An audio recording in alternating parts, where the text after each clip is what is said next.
Polling کے اس پورے عمل کو آپ کس طرح سے دیکھ رہے تھے؟ نہیں دیکھیے جھگڑے وگڑے تو ہوئے، آزاد کشمیر کی روایت بھی یہی ہے، لیکن آزاد کشمیر کی روایت یہ بھی ہے کہ بڑے پیمانے کی دھاندلی کبھی نہیں ہوتی. چھوٹے چھوٹے حلقے ہیں، لوگ ایک دوسرے کو جانتے ہیں اور مسلح بھی ہیں لوگ، اور وہ اس طرح کا رسک وہاں نہیں لیا جاتا.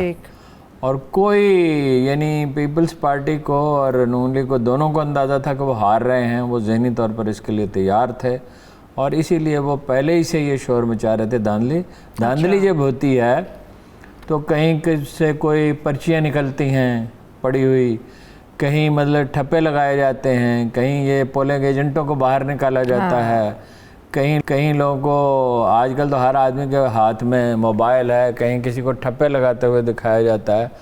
تو چیف الیکشن کمشنر نے بھی کہا ہے کہ منصفانہ الیکشن ہوئے ہیں. یعنی افسوسناک واقعہ جو ہوا، اور ویسے بھی دھاندلی کون مانے گا، جو افسوسناک واقعہ ہوا، یعنی علاوہ ایک سے کہ ہمارے 4 فوجی بھائی جو ہیں وہ مارے گئے. وہ کشمیر کی سڑکیں ایسی ہیں، حالات ایسے ہیں. بہرحال فوج نے اپنا فرض ذمہ داری سے انجام دیا. فوج موجود تھی، رینجرز موجود تھے، پولیس موجود تھی، حکومت ان کی، الیکشن کمیشن ان کا، اور الیکشن کمیشن کا ایک ممبر جو ہے وہ سمدھی تھا وزیر اعظم، اس کے باوجود ان کے دھاندلی کے پولیس ان کی، اس کے بعد دھاندلی کی بات کون مانتا ہے؟ ہاں جی صحیح. اور سب سے دلچسپ بیان جو ہے وہ رانا ثناءاللہ نے 4 بجے دیا کہ تھوڑی دیر کے بعد پی ٹی آئی کو اپنی اوقات معلوم ہو جائے گی. یہی اوقات بتانا چاہ رہے یہ اوقات معلوم ہو گئی. اچھا ٹھیک ہے. دیکھیے کچھ فیکٹرز تو ہم گنواتے رہے اور دہرانے کی باتیں ہیں بعض، لیکن یہ ہے کہ وہ تجزیے میں اگر کوئی بنیادی نکات درست ہو تو انہیں دہرایا ہی جاتا ہے. دیکھیے ایک تو مرکز میں جس کی حکومت ہوتی ہے وہ عام طور پہ، لیکن اب اس وقت سچویشن ایک لحاظ سے مختلف تھی کہ مالی خود مختاری انہیں حاصل تھی.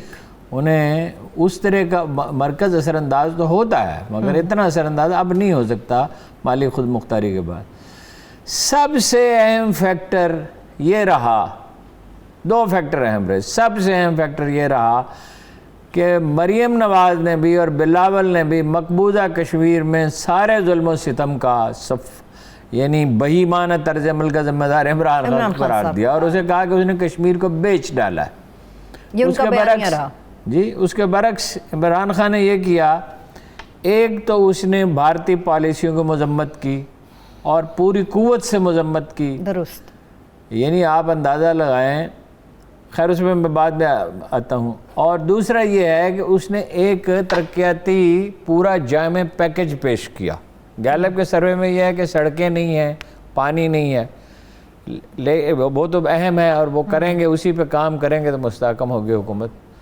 لیکن اس نے کہا کسانوں کو غیر سودی قرضے، بے روزگاروں کو غیر سودی قرضے، ٹیکنیکل ایجوکیشن ہر خاندان میں، ہیلتھ کارڈ، اور یہ ایسی چیزیں نہیں ہیں جنہیں بہرحال جن کا امپیکٹ نہ ہوتا. اور شروع میں مریم کے جلسے بہت اچھے ہوئے، انہوں نے کوئی خاص تیاری نہیں کی تھی، لیکن عمران خان کا آخری جلسہ تاریخ ساز جلسہ تھا.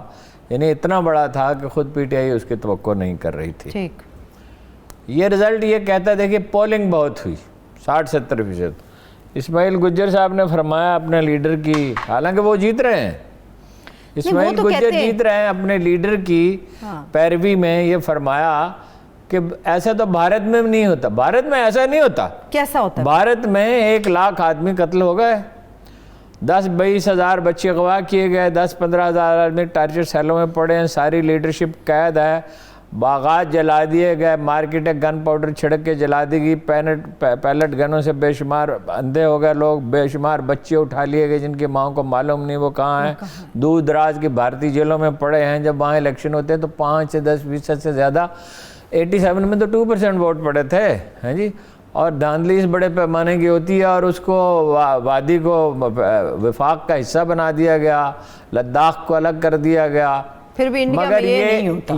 مگر یہ نہیں ہوتا. یہ یہاں فرض کیجئے اسماعیل گجر صاحب کے حلقے میں فرض کیجئے کچھ جاتی ہو رہی تھی تو میں دشمن سے مدد مانگوں گا، انڈیا سے مدد مانگوں گا. انڈیا آرمی لے کے آئے گا گجرانوالہ میں اور اس کو جتائے گا اور پھر وہ آرمی واپس چلی جائے گی. ایک سوچ ہے شاید ہارون صاحب. یعنی نہیں، اس کو ڈسکوالیفائی کرنا چاہیے، اس پہ عدالت میں کسی کو جانا چاہیے، ڈسکوالیفائی ہو جائے گا.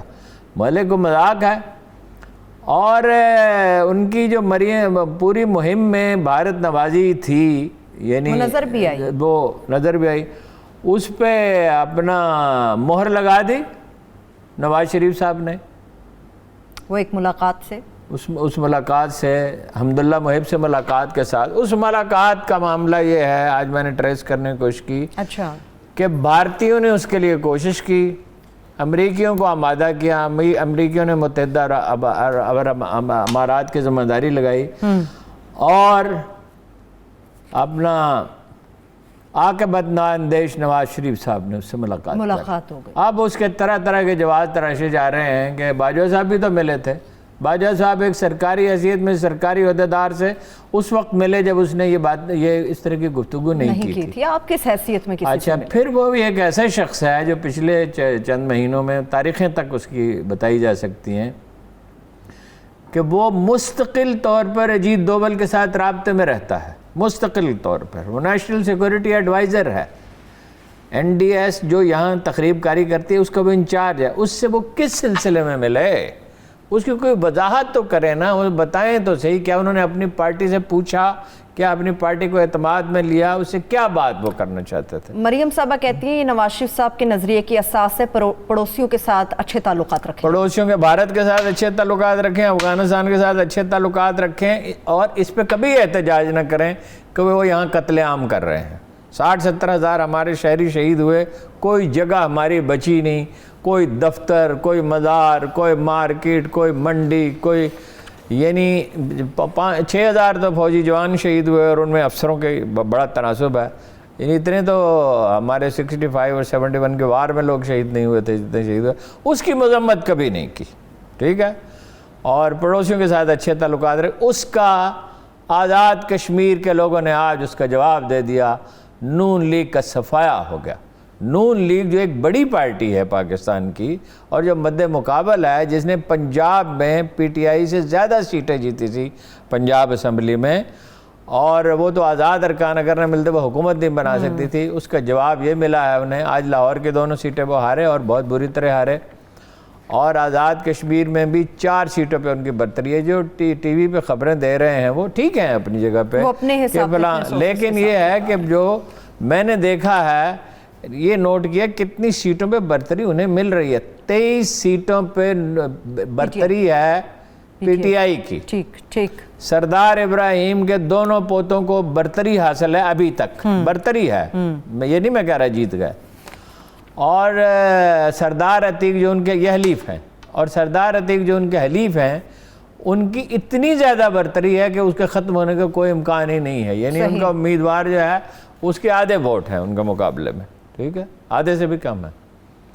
تو یہ یعنی ان کے سمیت 36 سیٹوں پہ برتری ہے، باقی رزلٹ آ رہے ہیں۔ وزیر اعظم آزاد کشمیر مظفر آباد سے پیچھے ہیں، اب آخری رزلٹ کیا ہوتا ہے میں نہیں کہہ سکتا۔